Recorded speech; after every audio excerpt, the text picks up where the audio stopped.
Police വലയം ഭേദിച്ച് Kannur head post office കോമ്പൗണ്ടിലേക്ക് ഇരച്ചുകയറി എസ്എഫ്ഐ പ്രതിഷേധം. UGC നിയമ ഭേദഗതിക്കെതിരെയായിരുന്നു സമരം. മാർച്ച് സംസ്ഥാന ജോയിന്റ് സെക്രട്ടറി N. ആദിൽ ഉദ്ഘാടനം ചെയ്തു.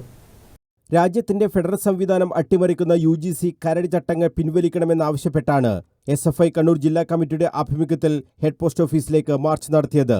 പ്രകടനമായി എത്തിയ പ്രവർത്തകർ പോലീസിനെ തള്ളിമാറ്റി ഹെഡ് പോസ്റ്റ് ഓഫീസ് കോമ്പൗണ്ടിനകത്തേക്ക് ഇരച്ചുകയറി. കോമ്പൗണ്ടിനകത്താണ് പ്രതിഷേധം നടന്നത്.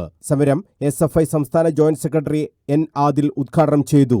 സർവകലാശാലകളെ കാവ്യവൽക്കരിക്കാനുള്ള നീക്കമാണ് കേന്ദ്ര സർക്കാർ നടത്തുന്നതെന്നും വൈസ് ചാൻസലർമാരെ ഇതിന്റെ ചട്ടുകങ്ങളാക്കി മാറ്റുകയാണെന്നും ആദിൽ ആരോപിച്ചു.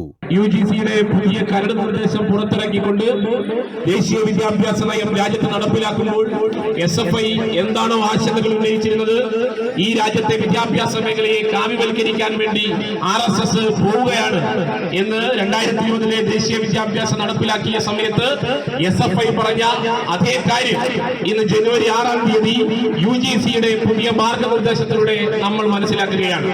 ജില്ലാ പ്രസിഡന്റ് TP അഖില അധ്യക്ഷത വഹിച്ചു. ജില്ലാ joint secretary Sarath Raveendran, Sanand Kumar, Joel Thomas, T. Ashish തുടങ്ങിയവർ സംസാരിച്ചു. News bureau, Kannur.